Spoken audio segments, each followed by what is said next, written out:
How many of you can honestly look yourself in the mirror and say, I am doing my best? Because if you can, you're fucking lying to yourself. Your best is a moving, evolving, changing scale.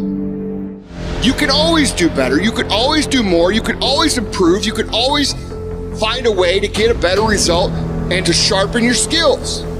You guys are always looking for that extra thing. I'm gonna read this book. I'm gonna buy this program. I'm gonna join this mastermind group. I'm gonna go to this seminar. None of those things will replace the fucking work. There is no shortcut. There is no way to make it faster. There is no way to make it easier. You've got to do the fucking work.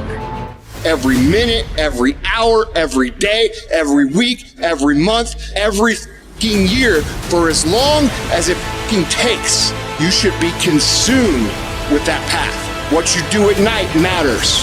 What you do in the morning matters. What you do on Saturday, what you do on Sunday matters. The success clock doesn't give a what day it is. It's gonna run no matter what. If you wanna get where I think you wanna go, you better learn to get really used to being uncomfortable.